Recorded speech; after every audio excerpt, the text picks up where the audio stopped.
Assalamualaikum Waalaikumsalam warahmatullahi wabarakatuh. Alhamdulillahilladzi atana bil wahidiyati bi fadli rabbina. Alhamdulillahilladzi wal ahad al-wahidus somadu yahdi lirrasad bijahi dan nabiyyi aslil alamin wa ruhi sholli alaihi salimi ya rabbana wa alihi wa sahbihi wajma' lana bihi kadza alaihi wa aghfir lana waftah lana waltuf bina ya rabbana ya rabbana ya rabbana ya ayyuhal rasul salamullah alaika rabbini biiznillah wanzur ilayya sayyidi binadrah musilatil lil hadratil aliyah amma ba'du.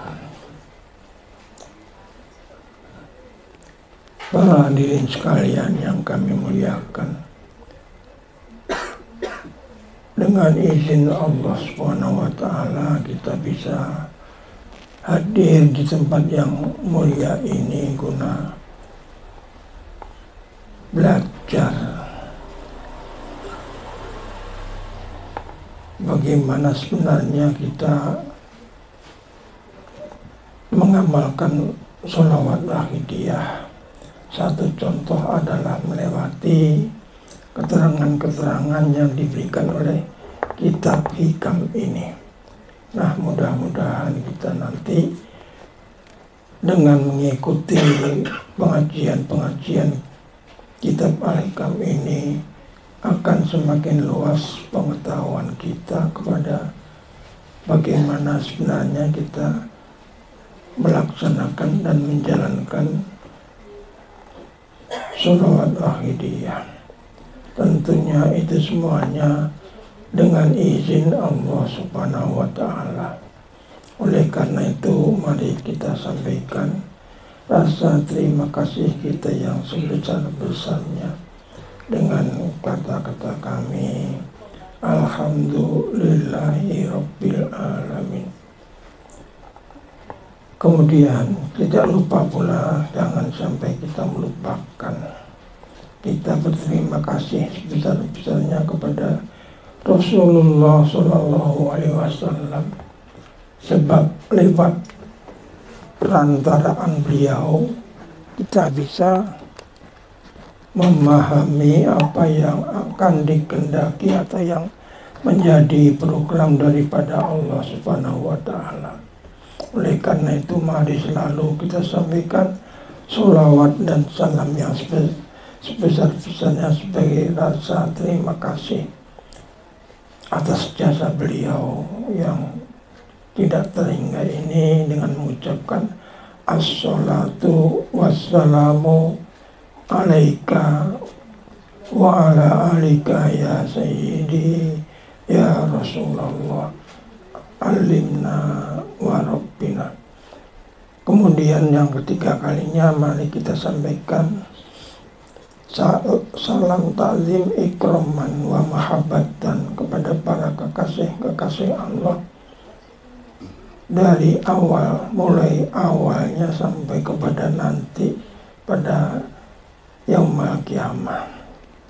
Sebab lewat beliau juga, lewat para kekasih Allah itu kita bisa mengerti apa yang mestinya kita kerjakan dan sesuai dengan tuntunan yang dikehendaki. Para hadirin sekalian, Kita malam hari ini akan mempelajari Syarah Al-Hikam pada halaman 70. Mudah-mudahan apa yang kita baca di sini nanti setidak-tidaknya adalah seperti apa yang dikehendaki oleh pengarang kitab ini. Jangan sampai kita baca tulisannya tetapi maknanya kita tafsirkan semau kita sendiri.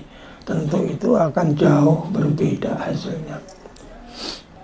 Nun sewu Mbah Kiai Haji Abdul Majid Ma'ruf, nun sewu Mbah Yai Romo Kiai Abdul Hamid Majid, Sohibul Miladiyah, dan pengasuh pondok pesantren Miladiyah. Bismillahirrahmanirrahim. Qala rahimahumullahu ta'ala wa nafa'ana bihi wa bi ulumihi fi darini amin.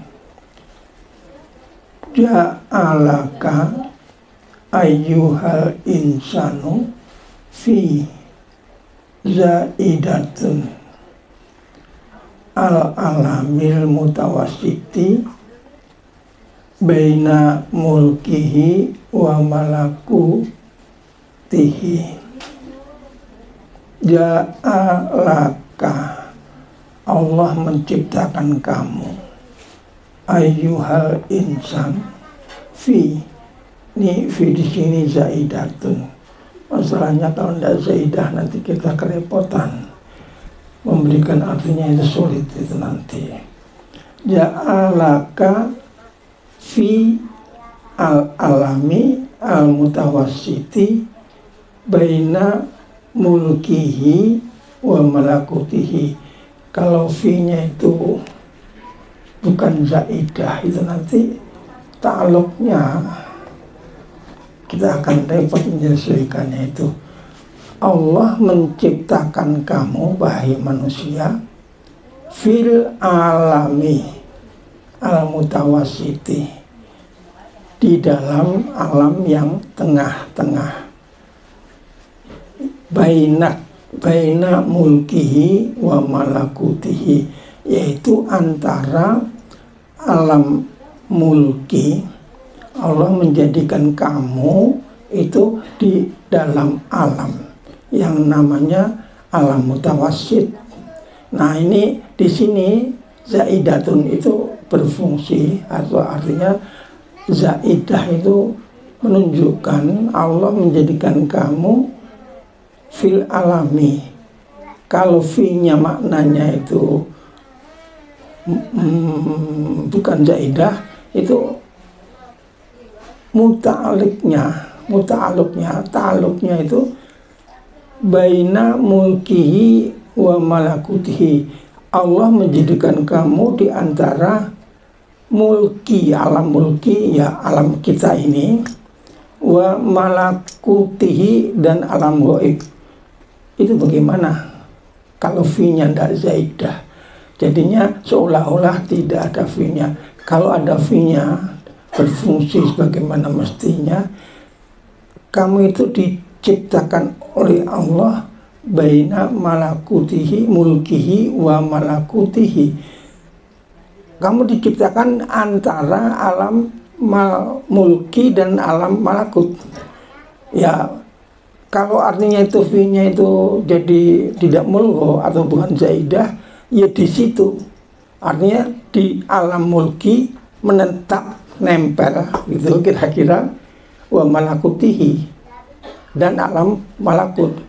Bagaimana mungkin ya kita di sini dan juga ada di sono. Jadi sini fi seolah-olah tidak bermakna yang asli gitu. Jadi artinya seolah-olah kamu itu diciptakan antara alam mulki yaitu alam kita ini, wa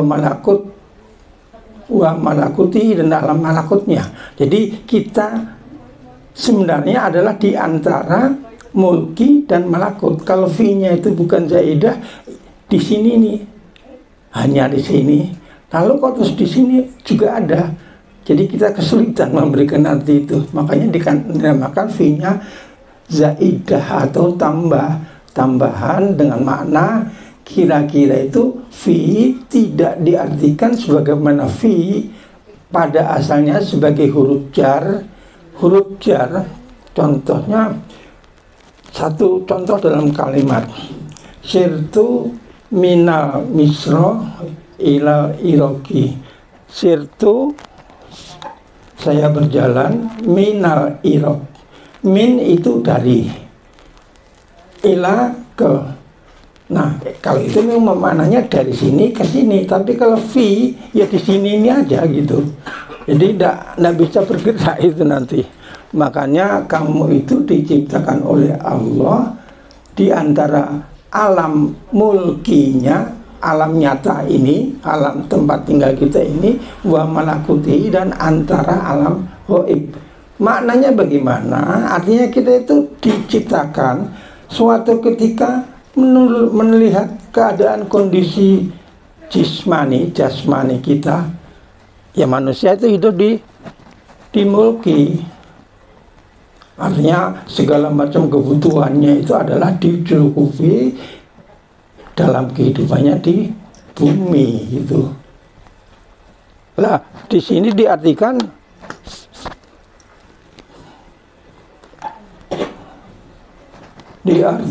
antara. Jadi suatu ketika kita terletak di alam mulki, alam yang nyata ini, suatu kita adalah berada di alam ghaib. Manusia itu ya diletakkan oleh Allah di antara alam nyata dan alam ghaib. Itu kalau fi-nya menjadi zaidah. Jadi bisa diartikan seperti itu. Masalahnya apa? Kalau manusia itu diciptakan Allah di dalam mulki, itu nanti kedudukan kita seperti binatang, tidak akan sampai ke sono gitu, karena terpaku atau terikat di dalam kedudukan mulkinya gitu. Nah, lalu apa gunanya malakutnya? Ya tidak bisa gitu. Jadi artinya kita diciptakan oleh Allah suatu ketika melihat kondisi fisik jasmaninya, kita itu hidup di alam nyata. Karena hidup di alam nyata, apa-apa kebutuhannya itu didapatkan dari alam mulki, makan di situ, segala macam di situ. Tetapi apakah manusia itu hanya seperti itu? Manusia itu adalah mempunyai fisik dan mempunyai roh. Jadi kalau hanya manusia itu hanya membutuhkan kebutuhan fisiknya aja, ya udah begitu aja, hanya sekedar urusan makanan dan jenisnya, hanya kebutuhan jasmani. Tetapi manusia kan tidak begitu. Suatu ketika dia akan bisa mencapai kedudukan yang lebih tinggi lagi, yaitu pada dia bisa masuk kepada alam ghaib. Jadi disitulah letaknya manusia. Nah, manusia kalau sekedar yang dihidupi kehidupan jasmaninya saja, ya kambing jadinya. Kalau hanya sekedar kebutuhan jasmani saja, tidak akan memikirkan kebutuhan rohaninya. Makanya manusia itu tidak hanya kambing saja, artinya seperti kambing saja, dan tidak hanya malakut, artinya apa? Kehidupan rohaninya itu di alam ghaib. Oleh karena itu pemikiran kita itu bukan sekedar butuh makan doang, tetapi rohani kita itu juga harus kita perhatikan. Masalahnya akan dinamakan manusia yang sempurna kalau dia butuh makan di dunia dan kebutuhan rohaninya dicukupi. Nah, makanya itu tadi, supaya bisa keduanya dicapai. Saya teruskan, saya ulangi lagi. Ja'alaka ayyuhal insanu, Allah menjadikan kamu, wahai para manusia, fi zaidatun. al-alami al-mutawasiti, yaitu alam yang mutawasit. Karena itu, karena dia dikatakan fi-nya zaidah, maka muncul alamil mutawasiti gitu, yang bisa memungkinkan hidup di dalam alam mulki dan bisa memungkinkan geraknya di dalam malakut itu. Ja'alaka al-alama al-mutawasito baina alamil mulki wa huwa alamis syahadati wa alamil malakut wa huwa alamil ghuyub, alamil ghaib, yaitu kita dijadikan di antara alam nyata. Hanya kalau alam nyata itu fokusnya adalah tertuju kepada kebutuhan jasmani, ya, yang nyatanya manusia hidup itu tentu memperhatikan kebutuhan jasmani. Jadi seolah-olah yang menjadi fokusnya adalah kebutuhan jasmaninya. Tapi kita itu ternyata diletakkan antara kebutuhan jasmani dan kebutuhan rohani. Fal insanu laisa min alamil mulki mahdun. Oleh karena itu manusia itu tidak hanya termasuk di dalam alam mulki mahdun, hanya sekedar mementingkan kebutuhan-kebutuhan jasmaninya saja. Wala min alamil malakuti, juga tidak hanya memikirkan masalah-masalah manusia adalah memikirkan sebagaimana kondisi jasmaninya memikirkan kebutuhan jasmani, dan sebagaimana pikiran rohaninya dia juga memikirkan kebutuhan-kebutuhan gaib. Bal huwa mutawasitun bainahuma, tapi manusia itu adalah di tengah-tengah antara keduanya, di tengah-tengah antara alam mulki dalam alam malakut. Hisan wa maknan, hisan dalam kenyataannya, kelihatannya apa ya, kelihatannya manusia itu begitu, artinya apa? Memikirkan kebutuhan-kebutuhan jasmani, wa maknan, dan di dalam arti pengertian makna yaitu membutuhkan kebutuhan-kebutuhan rohani. Amma hisan fali anna Allah ta'ala khalaqahu bainas samai wal ardi, dinamakan secara nyata fali anna Allah ta'ala khalaqahu bainas samai wal ardi, dinamakan kenyataannya seperti itu karena memang Allah menciptakan manusia adalah bainas samai wal ardi, di antara, di tengah-tengah antara langit dan bumi. Wa ghairuhu minal hayawanati wa ghairuha makhlukun li ajli intifai bihi. Adapun selain manusia itu adalah makhlukun li ajli intifaihi bihi. Apapun selain manusia yang ada di alam malakut dan alam mulki, selain manusia itu adalah untuk kepentingan manusia, itu nanti akan dimanfaatkan oleh manusia gitu.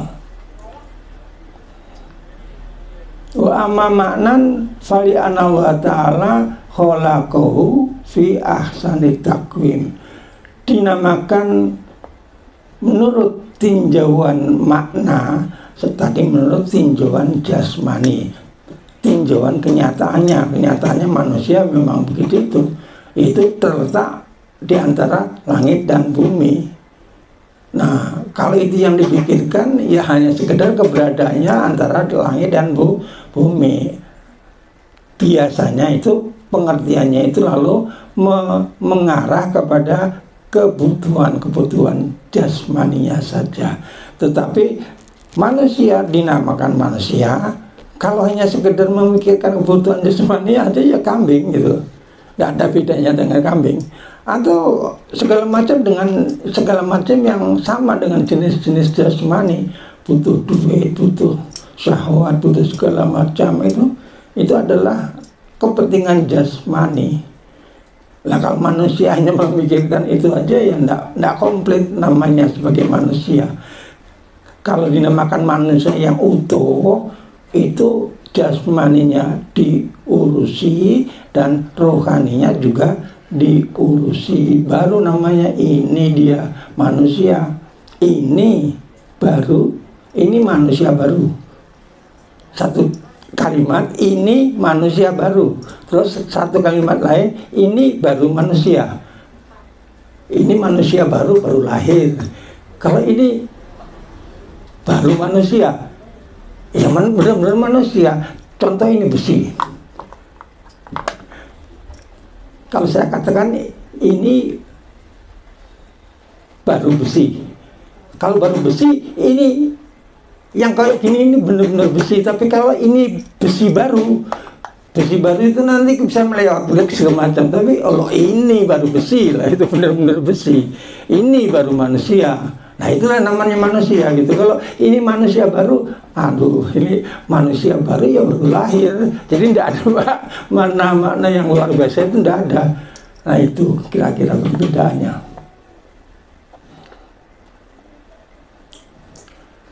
Wa ghairuhu minal hayawanati wa ghairuha makhlukun. Sedangkan selainnya, contohnya daripada hewan dan sejenisnya, itu semuanya dicipta oleh Allah li ajli intifaihi, karena arah mereka itu semuanya untuk kemanfaat kehidupan manusia. Wa amma ma'nan fali anna Allah ta'ala khalaqahu fi ahsani taqwim. Nah, menurut tinjauan makna, arti pengertiannya manusia itu bagaimana sebetulnya? Apakah mesti itu dinamakan manusia? Secara makna, baru kalau makna kalau ada pengertian makna tentu ada kalau ada pengertian hisan secara nyata, tentu ada pengertian secara makna. Artinya apa? Kalau hisan itu yang bisa dilihat oleh mata, tapi kalau maknan itu bukan oleh mata, tentu dipikirkan melalui akal. Berbeda kan akhirnya yang diketemukan manusia itu apa? Nah, kalau hisan dilihat, butuh makan segala macam, oh manusia itu koyok kambing. Terus kalau dilihat daripada maknan, oh ternyata manusia itu mikirkan yang goib loh. Kalau kambing mikirin goib enggak? Kalau ada kambing mikirin goib ya luar biasa gitu. Nah, kalau kita hanya mikiri hisi aja ya namanya, nah itu namanya kemanusiaannya hilang gitu.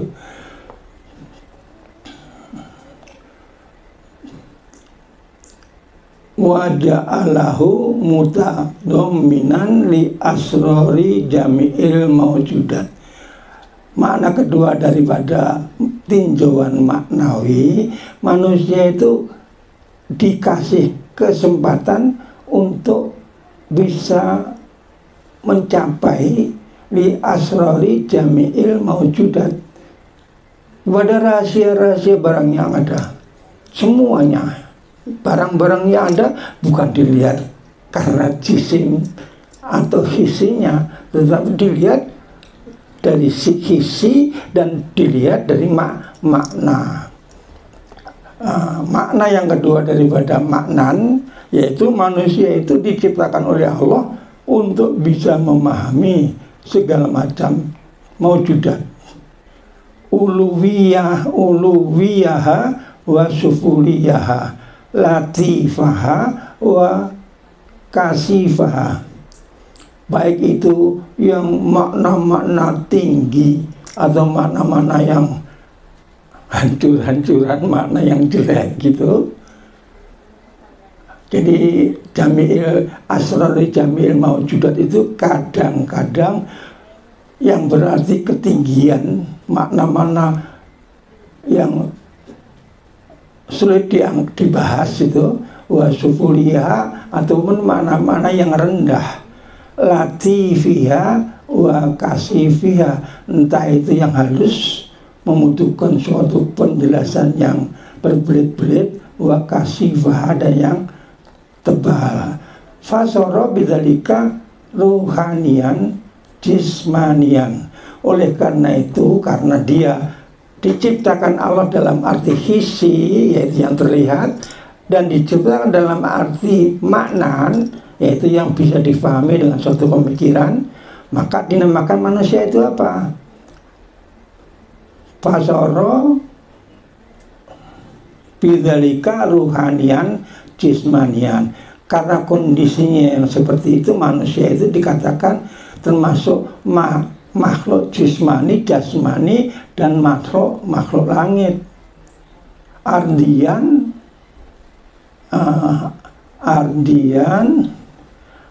ruhanian, jismanian, samawian, ardian. Bisa dinamakan makhluk jasmani atau masuk makhluk ruhani, atau lagi bisa dinamakan makhluk samawi atau makhluk ardi. Walidha yuqalu lahu al-alamu al-asgharu. Oleh karena kondisinya seperti itu, manusia itu bisa dinamakan alam kecil.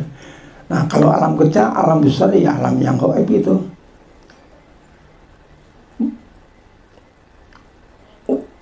Walidha yuqalu al-alamu al-asgharu wa yuqalu innahu nushatun minal awalim. Ataupun mulai juga dikasihkan arti manusia itu adalah fotokopi daripada yang sulit-sulit itu. Jadi tadi yang tadi yang tebel-tebel atau yang gampang-gampang. Nah, suatu ketika bisa dikatakan yang langit, makhluk langit, suatu ketika bisa dinamakan masuk makhluk bumi. Kalau masuk bumi, makhluk bumi, namanya alam asghar. Kalau dinamakan innahu nushotun minal awalim, kalau dia adalah sebagai fotokopi daripada segala macam alam. Nushotun itu koyok-koyok gambaran dari alam-alam yang ada. Jadi alam-alam begitu.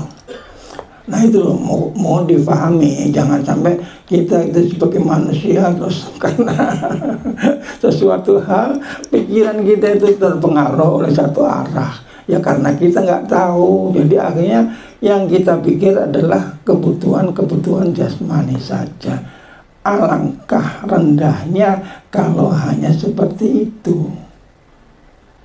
Minal awalim fafihi min sifatil malaikati. Fafihi min sifatil malaikati al-aklu, ya. Fafihi min sifatil malaikati al-aklu. Di dalam manusia ada sifat-sifat malaikat, yaitu apa?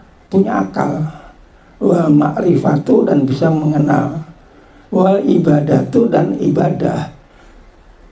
Wa min sifati sayatini al-ighwa'u wat tamarudu wat tuyan. Adapun manusia mempunyai sifat daripada malaikat.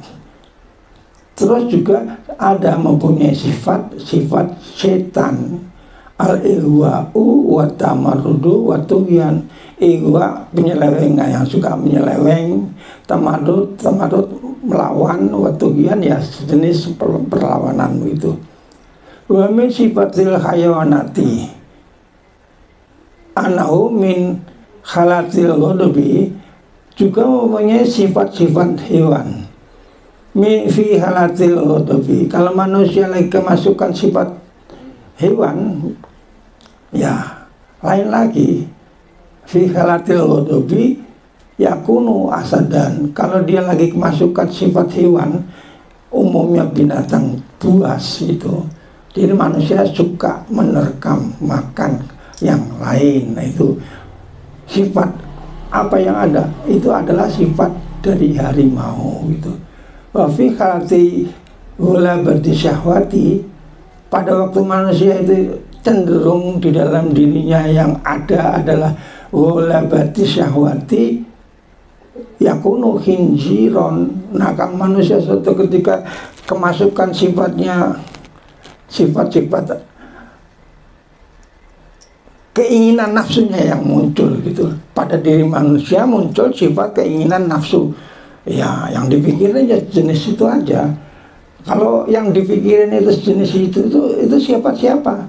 Itu adalah sifat daripada khinziron, sifat daripada babi lu gitu. Karena apa? Ya karena kan kamu mengatakan kayak babi itu tidak mikir-mikir, jatuhnya kemana nanti tidak ngerti, pokoknya penting enak gitu aja. Nah, akibatnya dari penyelewengannya yang begini itu, dia entah nanti kejebur ke dalam kemasakotan atau kejebur yang sebaliknya nggak ngerti, nggak mikir, bukan nggak ngerti, nggak mikir lagi. Yang penting sifat daripada syahwatnya. Layu bali aina yalko, dia tidak memperhatikan di mana dia jatuhnya. Wafi halatil hirsi alat dunya wasyarihi yakunu kalban. Kalau manusia itu kemudian kemasukan sifat-sifat yang selalu, anjing itu gimana ya, anjing itu dari pagi sampai malam cari makan melulu. Ya kira-kira begitu. Nah, kalau manusia itu kedapatan sifatnya yang kayak begitu, dia itu seperti kan anjing gitu. Karena apa? Yang dipikiri adalah hanya kebutuhan dunia saja. Wa fi halatil ihtiyali fil hid wal hida yakunu liban. Nah, sekarang kalau manusia yang dominan di dalam dirinya itu selalu merekayasa dan selalu suka menipu, yakunu liban, dia adalah seperti serigala. Wa min sifatin nabat wal asjar annahu yakunu fi mabdaihi husnan torian mutaro'a wa fi akhirihi yabisan aswadu. Kalau kemudian yang masuk di dalam, yang dominan di dalam dirinya adalah sifat-sifat tumbuhan, sifat-sifat pohon gitu, yakunu fi mabdaihi husnan torian, kelihatannya pada awalnya waduh cakep banget ya, itu yang diutamakan adalah sifat-sifat tumbuh-tumbuhan. Nanti pada akhirnya layu, kuning, nggak ada artinya gitu. Wa min sifati sama annahu mahal asrar wal anwar. Adapun kalau memakai yang dominan di dalam dirinya itu adalah sifat-sifat daripada langit, maka akan muncul di dalamnya, di dalam dirinya, dia adalah bisa menampung rahasia-rahasia langit. Nah itu, jadi manusia itu macam-macam ya, makanya ya jangan dipaksa gitu. Kalau kita ketemu manusia yang kayak begitu, kita maksa, itu orang udah dikendaki oleh Allah. Jadi kita doakan supaya mereka itu menyadari, tidak terus kita paksakan untuk berubah dengan kehendak kita sendiri. Wa min sifati sama annahu mahalul asror wal anwar wa majma'ul malaikati. Kalau dia termasuk muncul di dalam dirinya sifat-sifat angkasa, sifat-sifat langit, manusia itu adalah tempat segala macam rahasia dan cahaya-cahaya yang luar biasa. Wa majma'il malaikati, dan merupakan berkumpulnya seluruh sifat malaikat. Wa min sifatil ardi annahu mahalu li nabatil akhlak. Kalau manusia itu seolah-olah koyok bumi sifatnya, Bumi bagaimana ya? Bumi itu tempat tumbuhnya segala macam tumbuhan. Lah manusia kok kemudian dia itu mempersiapkan, seolah-olah mempersiapkan untuk pertumbuhannya, itu dinamakan sifatil ardi, annahu mahalun linabatil akhlak. Manusia yang seperti itu bisa dikatakan di situ akan terletak tempat pertumbuhan untuk akhlak. Wattibai mahalun linabatil akhlak wattiba wa minhu alain wal husni, apa itu, jelek. Wa min sifatil arsi. Nah, ini sifatnya manusia. Manusia kalau suatu ketika terlihat pada dirinya sifat-sifat aras, anakul bau mahalut tajali walau, bahwa manusia itu nanti dia itu akan bisa menyaksikan tajalli, ya akan mungkin diperkenankan oleh Allah untuk bisa melihat perwujudan Allah itu.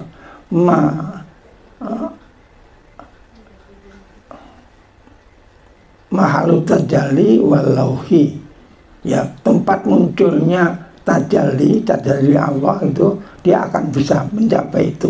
Walauhi annahu khazanatul ulumi wal kolam, dia adalah menjadi penjaga daripada ilmu wal kolam. Kalau dia muncul di dalam dirinya sifat kolam, annahu dobitun laha wal jannah. Nah, suatu ketika dalam diri orang ada sifat-sifat surga. Sifat-sifat surga itu selalu menggembirakan. Nah, dimanapun dia berada, tentu temannya akan gembira karena dia mendapatkan sifat-sifat kegembiraan daripada surga. Nah, alangkah indahnya kalau kita itu selalu mempunyai sifat surga, tidak curiga melulu gitu. Wal jannah annahu idza hasunat ahlakuhu tana'amu bihi jalisu. Kalau dia mempunyai sifat-sifat jannah, itu nanti orang-orang yang di sekitarnya itu akan merasa senang. Wanar annahu idza futihat kubihat akhlaku ihtaraqo bihi jalisuhu. Kalau seorang manusia kemudian yang tampak muncul di dalamnya sifat-sifat neraka, itu nanti siapapun yang ada di dekatnya akan kebakar, itu akan tidak senang gitu. Wa inama ja'alaka kadzalika, Allah menjadikan kamu seperti itu liyu'allimaka, untuk memberikan pembelajaran kepada kamu. Mengapa kok dikasih sifat-sifat kepadamu itu? Supaya kamu itu liyu'allimaka jalalati qadrika baina makhluqatihi. Manusia dikasih sifat-sifat yang berlawanan, antagonis itu, supaya dia menyadari bahwa dia itu ada sesuatu kemampuan di antara yang berbeda daripada makhluk-makhluk yang lain. Jadi akhirnya mengapa kok dikasih sifat-sifat begitu? Itu bukan kemudian hanya sekedar ngurusi makanan atau sekedar yang lain-lain, bukan. Tujuan Allah menciptakan manusia dengan sifat-sifat seperti itu liyu'allimaka jalalata qadrika baina makhluqatihi, supaya kamu bisa menyadari keagungan daripada kekuasaan kamu baina makhluqatihi, antara makhluk-makhluk Allah. Nah, kalau sudah seperti itu nanti mendekati kepada Allah.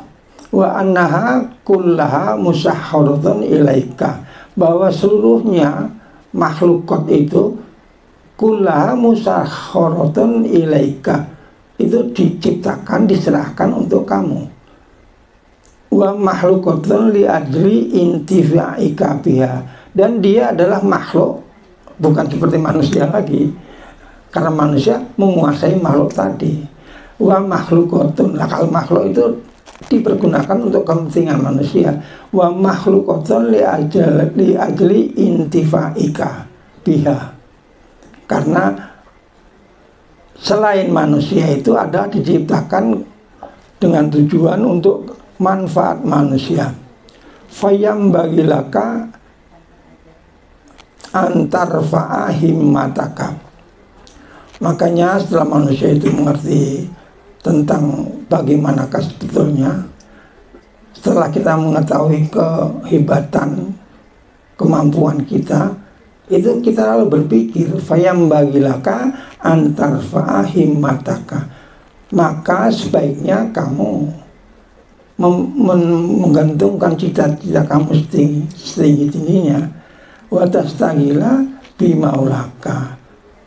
Nah, lalu akhirnya selalu memikirkan kepada Tuhannya. Qala Abul Abbas Al-Mursi. Abu Abbas Al-Mursi itu gurunya Ibnu Athaillah. Abu Abbas punya guru Imam Syadzili. Imam Syadzili punya guru Imam Masis gitu. Jadi kalau Ibnu Athaillah itu dalam thariqat Syadziliyah, Syadzili penciptanya, terus Abul Abbas anak muridnya yang pertama, terus Ibnu Athaillah anak muridnya yang kedua. Jadi tingkat ketiga dia dari thariqat Syadziliyah gitu. Kalau nanti terusnya ya terus sampai kepada Nabi, itu sanadnya yang usul gitu. Qala Abul Abbas Al-Mursi, al-aqwanu kulluha abidun. Al-aqwanu, segala macam yang mewujud ini, segala macam yang mewujud itu, kulluha abidun, semuanya adalah sebagai hamba-hamba, dikuasai, musakharatun laka, diserahkan untuk kamu, pakai untuk kepentingan kamu. Wa anta abdul hadrati, sedangkan kamu siapa? Kamu adalah abdul hadrati, hamba daripada yang maha ada. Fadha yata'alaku, oleh karena itu fadha yata'alaku bitawassut al-hisi ala mamarroh. Oleh karena itu, karena akan mempelajari yang tinggi-tinggi, maka dia adalah yata'alaku bil mutawassiti al-hisi, dia akan berhubungan dengan tingkat pertengahan tetapi yang hisi ala mamarroh. Wa asarro ila ma yata'alaku bitawassuti al-maknawi, sedangkan ada yang lain lagi pengertian, yaitu asarro ila ma yata'alaku bil mutawassiti al-maknawi, pengertian pertengahan secara maknawi. Biqolihi wa innaka jawharatun tantawi alaika asda fu mukawanatihi wa annaka jauharatun. Oleh karena itu kamu bisa dikarenakan jauharoh. Jauharoh itu batu mulia. Tantawi alaika, yang tersimpan di dalam kamu, asdafu mukawanatiha, segala macam jenis dari jenis-jenis batu yang mulia itu. Ai asdafu hiya mukawana tubuh, yaitu suatu kelompok yang termasuk dalam golongan jauhar, artinya batu mutiara gitu. Au mukawana tubuh asyabihatu bil asdafi jam'u sulafatin, atau kamu merupakan kumpulan-kumpulan daripada barang-barang yang diserupakan dengan jauhar. Jam'u sodafatin, asdaf jamak daripada sodafatin. Wahia mafihi al jauharatu, yaitu sesuatu yang ada inti mutiaranya, wantiwa'uha alaihi, dan memuat kepada jawhar tadi, min kaisu inna sifati jami'iha fihi, dari tinjauan dalam bentuk-bentuk jenis jauhar mutiara itu terkandung di dalam semuanya, ala mamaro, sesuai dengan penjelasan yang telah diterangkan. Walam yukhlaq ala hadhihi sifati ilal insanu, Allah tidak menciptakan ini semuanya kepada selain manusia, hanya diberikan kepada manusia. Falidha khalaqallahu ala sifatihi wa ja'alahu khalifatan fi tanfidi amrihi wa nahyihi.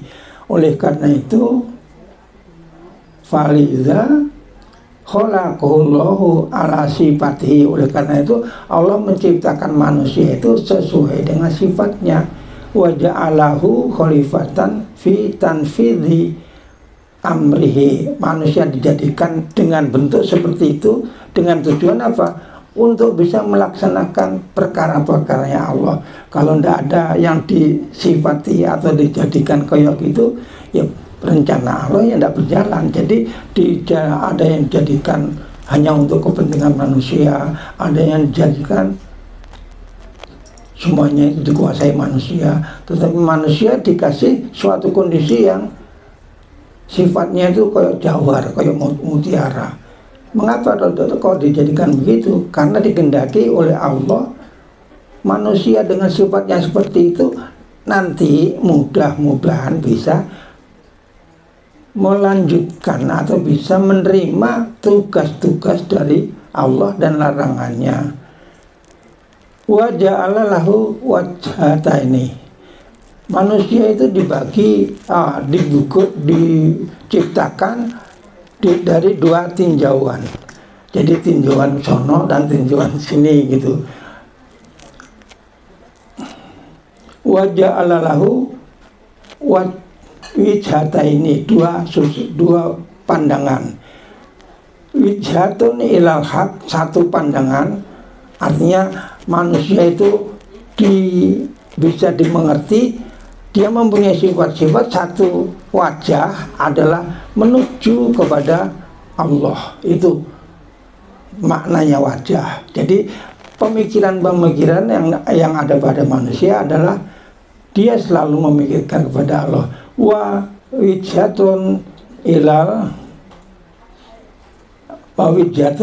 khalqi. Jadi manusia itu makanya manusia itu bisa suatu ketika bersifat, ya kayak katakanlah sebagai orang katakan dia bisa menjadi wali. Karena apa? Karena ada memang persiapan pada diri orang itu untuk bisa menghadap pada Allah. Atau manusia itu sifatnya kayak binatang buas, ya memang di situ manusia itu bisa memperhatikan atau selalu memperhatikan kepada barang-barang yang rendah gitu. Wa amal malaikatu wa man fi ma'anihim minar ruhaniyaini falaysa lahum ilal wijhatul ula. Adapun malaikat itu tidak kayak manusia. Kalau manusia mikir tinggi, manusia juga mikir kepada yang rendah. Tetapi kalau malaikat tidak seperti manusia, dia arahnya itu arahan-arahan yang benar aja gitu kira-kira.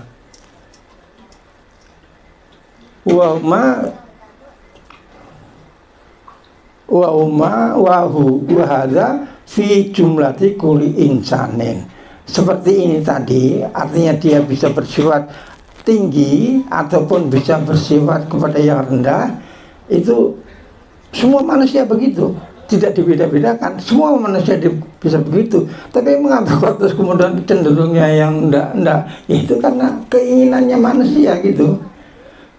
Fi jumlati kulli insanin lakin layadharulahu ila bada riyadhu. Tapi itu semuanya tidak akan terlihat kecuali setelah lihat doi mengarah kepada yang wali, kelompok wali atau bukan, itu tidak akan bisa dilihat kalau tidak dilihat doh, tidak dimujadahi gitu.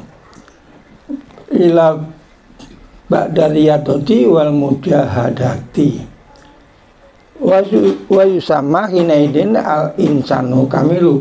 Kemudian kalau dia berpikirnya seperti itu, selalu riyadhah, selalu mujahadah kepada arah-arah yang ketinggian, itu namanya al insanu al kamilu, manusia yang sempurna. Wa hadhihi asrarun la tudraku illa bidzauqi. Sementara rahasia dan siri-siri tadi la tudroku ila bidzauqi, tidak bisa didapatkan kecuali kalau kita masuk sono, merasakannya langsung. Kalau hanya mikir aja tidak nyampe, jadi harus dikerjakan, yaitu lewat riyadhah dan mujahadah, baru kita akan bisa merasakan yang sebenarnya.